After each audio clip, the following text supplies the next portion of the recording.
은혜로운 찬양을 감사합니다. 오늘 지휘자 없는 찬양들을 보니까 꼭 아비 없는 자식들 같은데 잘 준비해서 불러주셔서 감사합니다. 우리 매주일마다 일찍 모이셔서 준비하고 일부 예배 섬기시는 우리 미카엘 성가대 반주자 또 모든 대원들 위해서 박수 한번 하겠습니다. 감사합니다.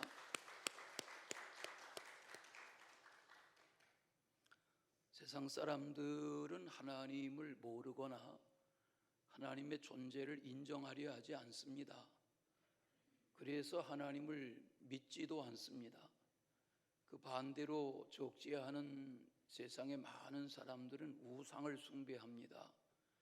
어떤 나라는 코끼리를 신으로 섬기기도 하고 원숭이를 신으로 섬기기도 하고 애굽 사람들은 과거에 파리나 개구리를 신으로 섬기기도 한 것을 봅니다. 곰을 신으로 섬기기도 합니다. 이처럼 해와 달과 별들과 피조물을 신의 대상으로 경배와 숭배의 대상으로 섬기는 그런 경우가 허다합니다. 이는 과거나 오늘날이나 마찬가지입니다.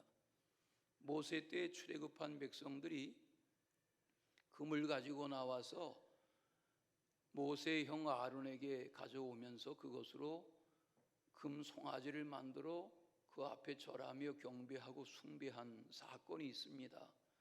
산꼭대기에 하나님을 뵈러 올라간 모세가 내려오지 않자 그런 광난극을 벌인 것입니다. 이런 모습들은 나중에 여호수아 이후에 가나안에 들어간 백성들이 하나님을 잘 섬기는 민족으로 살기를 기대하셨지만 여전히 우상 숭배가 끊임없이 계속된 것을 봅니다.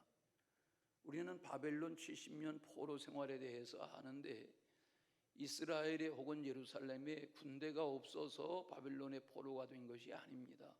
성경은 분명하게 하나님이 유다 백성들을 예루살렘 중심의 유다 백성들을 바벨론의 포로로 끌려가게 하셔서 여호와가 하나님이신 줄 알고 믿고 섬기도록 바벨론이라는 이웃 나라를 막대기와 가시채로 쓰셨다 하는 것이 성경의 교훈입니다.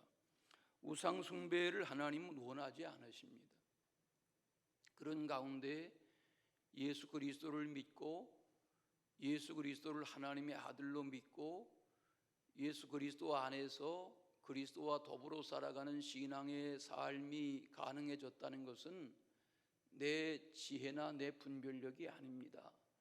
하나님이 각 사람에게 부여하신 은혜입니다. 오늘 말씀 가운데 보면 1절에 그리스도 예수 안에 있는 자 그런 말씀이 있어요. 성경을 한번 보시겠어요? 1절에 그리스도 예수 안에 있는 자. 여기 그리스도 예수 안에 있는 자가 성도입니다. 오늘 말씀의 제목을 그렇게 정했는데 이 그리스도 예수 안에 있는 자라는 표현을 현대인의 번역 성경에 보면 그리스도 예수를 믿는 사람 그렇게 번역했습니다. 또 공동 번역 성경에 보면 그리스도 예수와 함께하는 사람 그런 번역으로 성경이 번역되어 있는 것을 볼 수 있습니다. 무슨 말입니까? 그리스도 예수 안에 있는 사람이라는 말은 그리스도를 믿는 사람이고 그리스도 예수와 함께하는 사람이다. 자, 그러면 그리스도 예수 안에서 그리스도 예수를 믿고 그리스도 예수와 함께 사는 성도의 삶의 특징은 어떠하여야 하는가? 그 첫째는 오늘 말씀해 보면 결코 정죄함이 없다 하는 선언을 합니다. 여기 정죄라는 단어는 법정 용어입니다. 법률 용어입니다. 유죄 판결을 받고 그에 따른 형벌이 가해진 이것을 정죄라고 그럽니다. 죄의 결과는 사망이다. 이 성경의 선언이죠. 로마서 5장 오늘 8장을 대하시는데 로마서 5장에 보면 화면에 띄워주시는데 보세요. 로마서 5장에 보면 한 사람으로 말미암아 죄가 세상에 들어오고 죄로 말미암아 사망이 들어왔으니 이와 같이 모든 사람이 죄를 지었으므로 사망이 모든 사람에게 이르렀느니라. 죄라는 것이 나라는 사람과 어떤 관계이냐 하는 것을 명확하게 말씀하는 내용이 거기 로마서 5장 12절 말씀입니다. 자, 성경이 말하는 죄는 에덴 동산에 아담과 하와에게서부터 비롯됐습니다. 불순종으로, 고욕으로, 그리고 하나님이 금하시는 것을 행함으로 그것을 죄라 말씀하시고 에덴에서 쫓겨나는 그런 신세가 됐습니다. 하나님과 멀어지게 되었습니다. 인간은 이처럼 누구나 다 죄인입니다. 성경은 신구약의 처처에서 인간이 죄인이다 하는 것에 대한 설명을 수도 없이 합니다.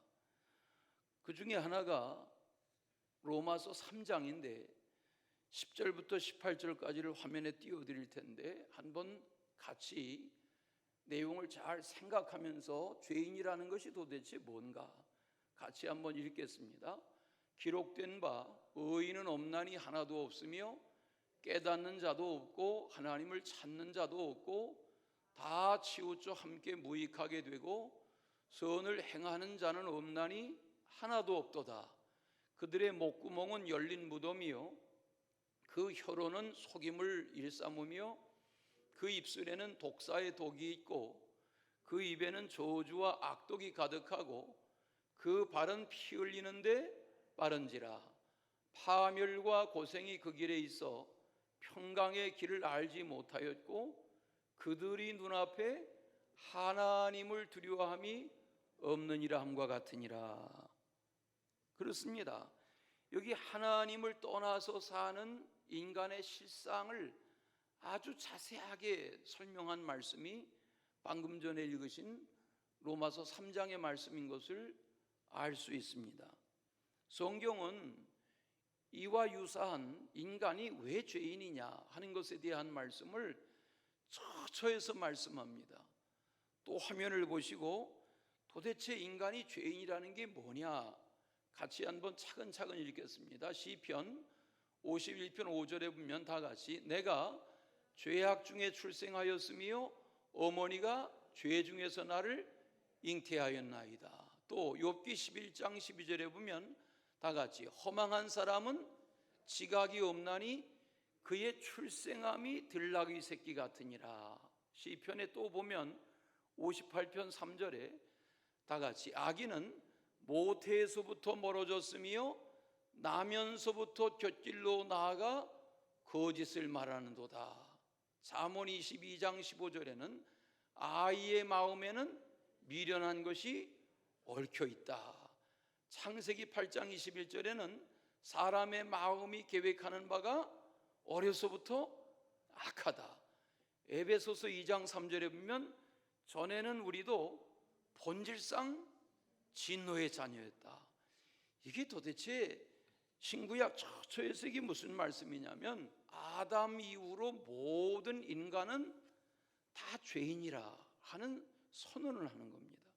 이처럼 인간이 자신이 죄인이라는 것을 깨닫고 죄인이라는 것을 알고 죄의 문제에 대하여 고민하고 이렇게 살아가는 것이 신앙생활의 시작입니다. 타락한 인간은 본질상 에베소서에서 말한 본질상 선을 추구하는 마음이 없습니다. 그런 능력도 없고 그런 지식도 없습니다. 이것이 범죄한 인간의 모습, 실상입니다. 이것을 사도 바울은 오늘 로마서가 본문인데 3장 9절에서 이렇게 말합니다. 유대인이나 헬라인이나 다 죄 아래 있다고 우리가 선언하였다. 여기 선언이라는 이 단어가 법률적인 용어입니다. 그렇다고 법률적으로 선고했단 말입니다. 자, 이처럼 아담으로부터 인간이 계속해서 하나님의 구원의 은혜를 깨닫지 못하고 살아가는 가운데 하나님의 구원의 길을 열어놓으신 것이 예수님이고, 그 예수 그리스도 안에서 구원의 길을, 구원의 진리를 깨닫는 것이 그리스도 예수 안에 사는 하나님의 자녀가 되는 길이란 말이죠. 자, 이것은 율법으로는 이룰 수 없는 것입니다. 이걸 하나님이 아셨습니다. 그래서 율법으로 다 해결할 수 없는 죄의 문제를 해결하시려고 사람의 몸을 입고 보냄받은 분이 하나님의 아들 예수님이시죠. 이처럼 우리가 스스로 해결할 수 없는 죄의 문제를 그분이 오셔서, 그의 보내심을 받은 분이 오셔서 해결해 주셨단 말입니다. 예전 찬송 가사하고 지금 가사하고 조금 1절 가사가 다른데, 예전에 부르던 찬송가 중에 210장 찬송이 내 죄 사함 받고서라는 찬송가입니다. 예전 찬송가는 몇 장 그러면 무슨 찬송 이렇게 다 외웠었는데, 찬송가가 바뀐 다음에는 그게 계속 헷갈려서 오히려 지금 찬송가는 몇 장이 뭐다 이게 외우기가 참 어렵고, 오히려 옛날 어려서부터 오래 부르던 찬송가가 몇 장 그러면 뭐 이렇게 생각이 나는데, 그 중에 하나 210장 예전에 오래도록 부르던 찬송가에 210장 찬송이 내 죄 사함 받고서라는 찬송가입니다. 이 화면에 이 가사를 한번 띄워주십시오. 네, 내 죄 사함 받고서. 네, 이렇게 설명을 하는데도 반주자는 가만히 앉아 계십니까? 네, 약속을 했는데. 자, 우리 내 죄 사함 받고서라는 찬송을 같이 한번 1절만 불러보겠어요? 악보를 좀 띄워주. 네.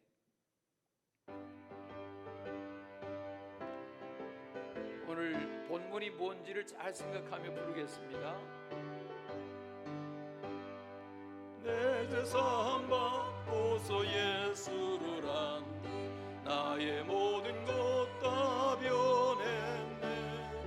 지금 나의 가는 길 천국길, 주의 피로 내 죄를 씻었네. 나의 모든 것 변하고 그 피로 구속받았네. 하나님은 나의 구원 되시오니 내게 정죄함 없겠네. 이 1절의 가사가 시작이 뭐예요? 내 죄 사함을 받고 예수를 안 뒤 내 모든 것이 변했다. 이 고백이에요. 그러니까 이런 찬송을, 고백을 담아 부를 수 있는 사람은 그리스도 예수 안에 사는 사람 맞습니다. 그냥 이런 찬송을 불러도 이게 무슨 찬송인지 무덤덤하고 그렇게 사는 거 아니고, 이런 찬송을 부를 때는 아무 감흥이 없고, 오히려 뭐 테스형 이런 거 부르면 신이 나고 이러면은 곤란해진단 말이에요. 이런 설명을 해도 못 알아들으신 분들이 참 거룩한 예수사랑교회 교인들이세요. 그리스도 안에 사는 사람에게는 결코 뭐가 없다? 정죄가 없다. 정죄라는 것은 죄가 정해지면 피할 수가 없는 거예요. 지금 우리 동네에도 계도 기간으로 여기 안동네를 다니다 보면 이 진관동 안동네 뉴타운 안에 계도 기간이라는 설명이 붙고, 차선, 횡단보도에 멈춤 차선을 지키지 않으면 앞으로 이 자리에서 벌고한다, 이런 빨간 글씨가 계속 경고판에 뜨는 걸 봅니다. 대개 다 운전하고 다니시지만 차선 위반, 멈춤 차선을 위반하는 경우는 90%입니다. 많은 사람들이 멈춤 차선을 다 점령하고 섭니다. 계도하는 것을 봅니다. 여기 선고하는 것은 그런 것입니다. 정죄라는 것은 죄가 없다 아니하시는 것인데, 이것으로부터 우리가 자유로워질 수 있는 것은 놀라운 하나님의 은혜입니다. 정죄함이 없다. 그리스도 안에 있는 사람에게는 정죄함이 없는 진리 안에 자유가 주어진다. 이 복음의 핵심을 잘 깨닫는 주인공 되시기를 축원합니다. 두 번째는 영을 따르게 된다. 누가? 그리스도 예수 안에 사는 자는 영을 따르는 자다.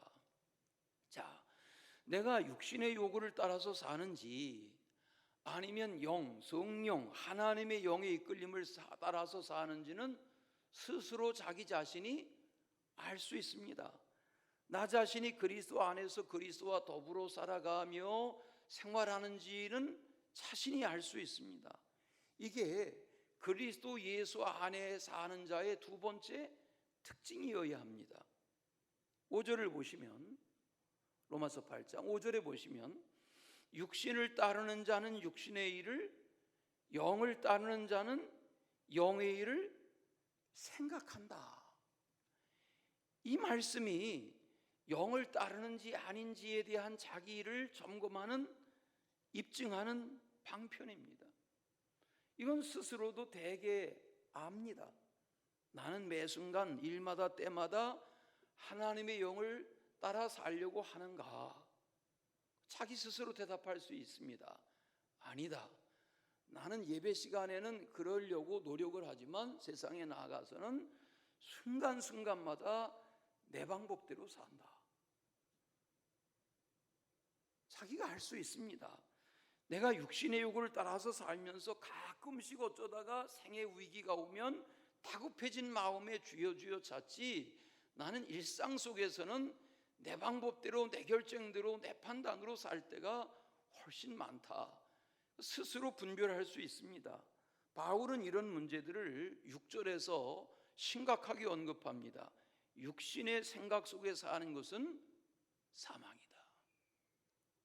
그러나 영의 생각, 성령이 주시는 생각, 하나님이 주시는 생각을 가지고 사는 자라야 생명, 영생과 평안이 주어지는 것이다 하는 거죠. 7절에서는 더 분명하게 말합니다. 육신의 생각은 하나님과 뭐가 된다?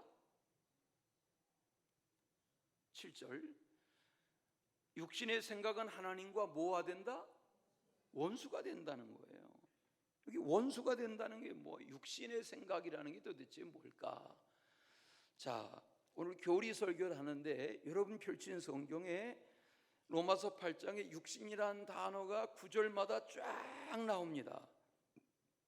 거기 성경 절절히 3절부터 육신 이런 표현이 나오는데, 여기서 말하는 육신은 여러분이 더운 날 이렇게 씻고 우이하고 하는 이 몸을 말하는 것이 아니라 죄된 인간의 속성, 죄된 인간의 성품, 이걸 표현하기 위해서 육신이란 단어를 계속 사용하는 것입니다. 이 육신이란 단어는 죄로 타락한 인간의 본성, 좀 어렵습니까? 그냥 우리의 눈에 보여지는 이 몸을 육신이라고 그런 게 아니라 죄로 타락해져 있는 사람 그 자체를 말하는 표현이 여기서 바울이 의식적으로 말하는 육신이라는 단어입니다.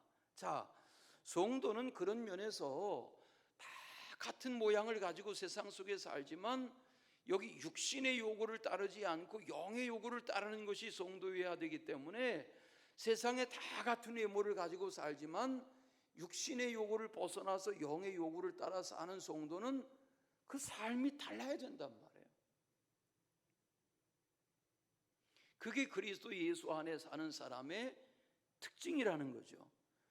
이게 무슨 말인가? 9절에 보시면 9절, 누구든지 그리스도의 영이 없으면 그리스도인이 아니란 말이에요. 뭐 성경을 차에다 놓고 다니고 뭐 집에 교패를 붙여놓고 응접실에 무슨 성구를 걸어놓고 그런다고 해서 그리스도인이 아니라 그리스도인의 영이 없으면 그리스도인이 아니라는 거예요. 그리스도의 영이 내 안에 있어야, 그리스도의 영을 내 안에 모시고 살아야 그리스도의 영을 따르는 그리스도 예수의 사람이라는 거죠. 그 분명한 증거가 오늘 말씀의 마지막 절인 11절입니다. 여러분 펼친 성경을 가지고 오늘 말씀의 11절을 같이 한번 또박또박 읽겠습니다. 다 같이. 예수를 죽은 자 가운데에서 살리신 이의 영이 너희 안에 거하시면 그리스도 예수를 죽은 자 가운데서 살리신 이가 너희 안에 거하시는 그의 영으로 말미암아 너의 죽을 몸도 살리시리라. 자, 이것이 11절에서 말하는 이것이 그리스도인이 된다는 신비이고 은혜이고 축복입니다. 다시 보세요. 11절. 예수를 죽은 자 가운데서 살리신 이가 누구예요? 하나님이죠. 하나님의 영이 그리스도를 믿는 너희 안에 거하신다고 하면 그리스도 예수를 죽은 자 가운데서 살리신 이 하나님이시죠. 하나님이 너희 안에 거하시는 그의 영, 하나님의 영인 성령으로 말미암아 너의 죽을 몸도 살리신다. 아멘. 이 말씀이 잘 마음에 깨달아지시길 바랍니다.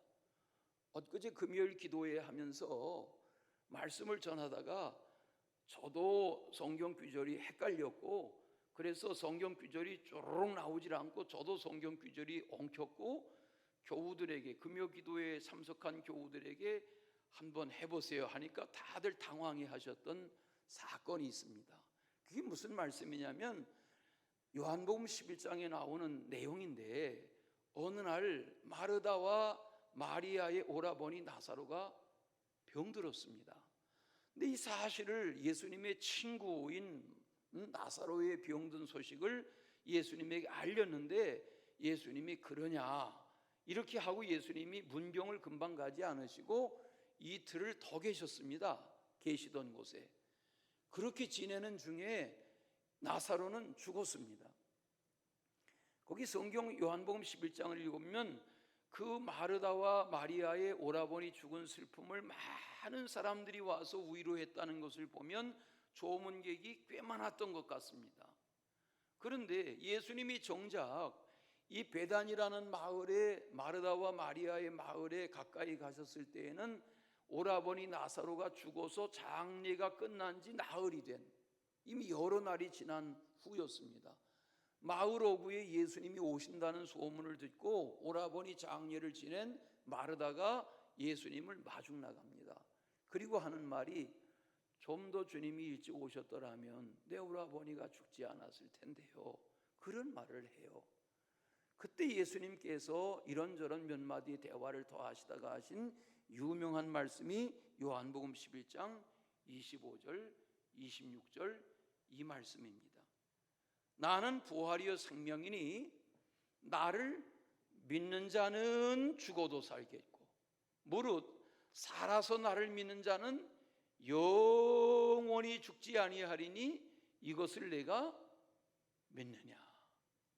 오라버니가 죽었는데, 장례가 끝났는데, 오라버니가 몇 살인지를 성경은 말하지 않지만 예수님이 친구처럼 지내던 젊은 오라버니가 죽었는데 예수님이 뭐라고 마르다를 위로하시냐면, 나는 부활이요 생명이니 나를 믿는 자는 죽어도 살겠고 살아서 나를 믿는 자는 영원히 죽지 아니한다. 이것을 내가 믿어야 된다. 이렇게 말씀하세요. 여러분, 이 말씀이 믿어지세요? 이 말씀이 받아들여지세요? 아멘? 잘 깨달아지세요? 예수님이 오라버니가 죽어서 슬퍼하고 있는 가정의 부모같이 의지하던 젊은 오라버니가 죽어서 슬퍼하고 있는 네 동생에게 말씀하시기를, 너무 슬퍼만 하지 마라. 내가 부활이요 생명이야. 나를 믿는 자는 죽어도 살아. 무릇 살아서 나를 믿는 자는 영원히 죽지 않아. 이거 내가 믿어야 돼. 이렇게 말씀하시는 거예요. 여러분, 이 부활에 대한 믿음, 죽음이 무엇이고 영생이 무엇이고 죄사함이 무엇인지에 대한 이 분명한 믿음을 갖지 않으면 우리는 다 변죽을 울리는 신앙생활이 되고 마는 거란 말이죠. 은혜로운 신앙생활이 계속되시기를 축원합니다. 그때 마르다가 깨닫는 대답을 해요. 주여 그러하외다 주는 그리스도십니다. 세상에 오신 하나님의 아들이심을 내가 믿습니다. 이렇게 대답해요. 그러니까 우리가 교회 생활하는 유형이 다 다르고 신앙의 정도가 다르고 말씀을 소화하는 능력이 다 다르시겠지만 오늘 묵상하는 이 로마서 8장에 이 말씀이 잘 받아들여지고 소화되는 주인공 되시기를 축원합니다. 이 문제는 육신의 생각을 따르면 하나님과 원수가 된다. 오늘 말씀에 이 말씀과 더불어서 육신의 요구를 따르지 않고 영의 요구를 따라서 살아야 마귀에 이끌려 다니지 않고 하나님의 영인 성령에 이끌려 사는 그리스도 안에 사는 성도가 된다. 이 말씀이거든요. 예수님이 하신 말씀 중에 요한복음 말씀인데 요한복음 8장에 보면 예수님이 마귀 따라서는 안 된다, 사탄에게 이끌려서는 안 된다는 말씀을 이렇게 하셨어요. 요한복음 8장 44절인데 너희는 너희 아비 마귀에게서 났으니 너희 아비의 욕심대로 너희도 행하고자 하느니라. 그는 마귀는 처음부터 살인한 자여 진리가 그 속에 없으므로 진리에 서지 못하고 마귀는 거짓을 말할 때마다 제 것으로 말하나니 이는 마귀는 거짓말쟁이요 거짓의 아비가 되었기 때문이다. 그러니까 우리가 신학교에 가면 마귀가 뭐냐, 귀신이 뭐냐 이런 것을 성령론처럼 귀신론을 배우는데 예수님이 마귀 귀신에 대하여 정의하신, 사탄에 대하여 정의하신 명확한 정의가 요한복음 8장 44절입니다. 요한복음 8장 몇 절이라고요? 엄마 마귀가 뭐야? 엄마 사탄이 뭐야? 그러면 잠깐 이리 와봐. 그리고 요한복음 8장 44절을 펼쳐서 설명하실 수 있어야 된다니까요. 마귀가 마귀지 뭐야, 너는 마귀 같은 짓만 하지 말고 그렇게 하지 마시고 마귀가 뭔지를 설명하실 수 있어야 된다니까요. 마귀의 정체, 마귀의 실상을 설명하실 수 있어야 된단 말이에요. 예수님이 이 마귀의 정체에 대해서 명확하게 설명한 것처럼 지금 이 로마서 8장에서 바울이 설명하는 육의 생각을 따르는 자, 영의 생각을 따르는 자 이렇게 계속 이분법으로 말하는 이유는 세상은 두 가지 영으로 되어 있어요. 지금 다 마스크 벗고 사시지만 지금도 병원에는 마스크 안 쓰면 코로나 검사 안 하면 출입 못해요. 지금도 여전히 감염되는 사람이 있어요. 여러분, 바이러스가 눈에 보이지 않지만 우리를 사망에 이르게도 하는 것처럼 이 영의 분별력을 갖지 못하면 육에 속한 것이 뭔지 영에 속한 것이 뭔지 분별력을 가지고 살지 못하면 그냥 그렇게 흘려가는 생활이 되고 만다니까요. 그래서 바울은 오늘 본문 9절에서 이렇게 선포하는 것입니다. 본문을 펼쳐서 9절을 보십시오. 로마서 8장 9절에 만일 너희 속에 하나님의 영이 거하시면 너희가 뭐에 있지 아니하는 거다. 네, 여기서 말하는 육신이라는 것은 몸이 아니라고 설명드렸죠. 여기서 말하는 육신이라는 것은 타락한 인간의 본성을 말하는 것이고 그 타락한 상태에 그냥 있는 것이 아니라 영에 속한 것이다. 그러니까 하나님의 영이 내 안에 거하시고 그리스도의 영이 내 안에 거하셔야 영의 이끌림을 받는 사람인 거지, 그렇지 못하다면 순간순간 육신의 요구에 끌려 살고 만다는 말입니다. 예수 안에서 예수님과 함께 예수님을 믿는 자답게 오늘 나에게 계속 요구하시는 영의 요구에 이끌려 사는 주인공 되시기를 바랍니다. 마지막, 하나님을 기쁘시게 한다. 누가? 그리스도 예수 안에 있는 사람이어야 하나님을 기쁘시게 한다는 겁니다. 자, 세 번째, 이게 오늘 말씀에서 중요하게 발견되는 세 번째 내용입니다. 내가 스스로 또 물어보십시오. 나는 일마다 때마다 잠자는 시간 물론이겠지만 이렇게 깨어 하루를 사는 하루하루의 생활 중에 나는 그 순간 그 순간 어떤 일 어떤 시간 일마다 때마다 하나님이 기뻐하시는 일일까? 하나님이 기뻐하실까라는 생각을 가지고 사는지 아니면 그냥 무덤덤하게 내 욕을 따라 사는지 물어보면 자기 스스로 대답이 나오죠. 그게 그리스도 예수 안에 사는 나인지 아닌지를 진단하는 방법이라는 겁니다. 자, 나는 내게 있는 것들로 육신의 욕망을 따라 사는 것이 더 편한지, 돈, 시간, 건강, 경험, 취미생활, 기호, 먹고 쓰고 사는 그 모든 것에 있어서 나는 주님을 너무 의식하면 삶이 불편한지, 아니면 나는 주님을 의식하며 사는 것이 훨씬 하나님의 기쁨이 되고 내게 기쁨이 되는지 스스로 물어보시면 진단이 된다니까요. 너무 어려우세요? 진단이 된다니까요. 나는 내 좋은 대로 내 편한 대로 사는 게 편하지, 너무 하나님 그렇게 의식하는 거는 너무 불편하다, 이렇게 여겨지시면 바울이 강조하는 하나님 안에서 그리스도 안에서 더불어 그리스도와 함께 사는 자의 모습이 아니라는 거죠.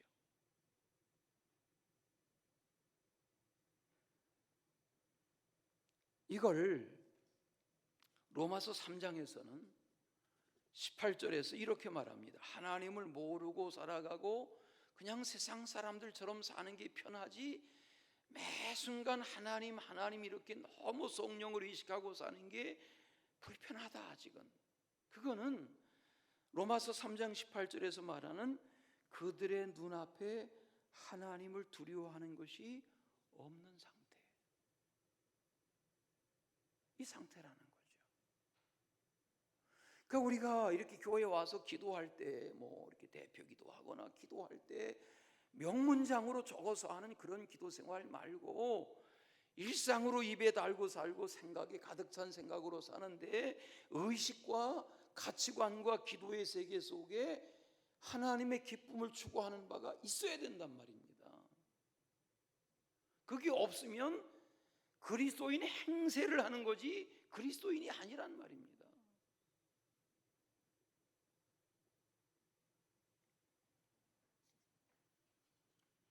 이걸 에베소서 4장에서는 22절에 23절 24절까지 해서 어떻게 그럼 살아가야 하는 건가? 그리스도 예수 안에 사는 사람이 오늘 말씀의 주제고 본문인데, 제목인데, 그리스도 예수 안에 사는 게 성도라면 그러면 어떻게 살아가는 말인가? 로마서 7장에서 바울이 나 곤고하다, 사망의 음침한 몸에 매여 있다 이러던 바울인데 이 8장에 와서 깨달음을 선언하는 것이 이 말씀이라면 바울의 다른 편지인 에베소서에서 이것을 이렇게 살아야 하는 거다 이렇게 강조합니다. 화면에 보여주십시오. 네, 같이 읽겠습니다. 다 같이. 너희는 유혹의 욕심을 따라 썩어져가는 구습을 따르는 옛사람을 벗어버리고 오직 너희의 심령이 새롭게 되어 하나님을 따라 의와 진리의 거룩함으로 지으심을 받은 새 사람을 입어야 된다. 우리가 새 옷을 입어서 새 사람이 되는 게 아니라 마음의 심령의 새 사람으로 갈아입어지는 옛사람의 구습을 떨치고 내 속사람이 새로워지는 이 변화가 있어야 된단 말이죠. 이게 그리스도 예수 안에서 하나님의 기쁨이 되는 삶을 사는 신앙이라는 거죠. 이 깨달음을 가지고 이런 소원을 담아서 찬양한 찬양이 이 찬양입니다. 나 주님의 기쁨 되기 원하네 하는 찬양입니다. 오늘 이 찬양을 기도하는 마음으로 부르시고 로마서 이 말씀을 잘 정리하시면서 우리 찬양하시고 기도하겠습니다. 나 주님의 기쁨 되기 원하네라는 이 찬양을 부르고 기도하겠습니다. 성숙한 그리스도인, 하나님의 기쁨이 되는 그리스도인이 되시기를 축원합니다.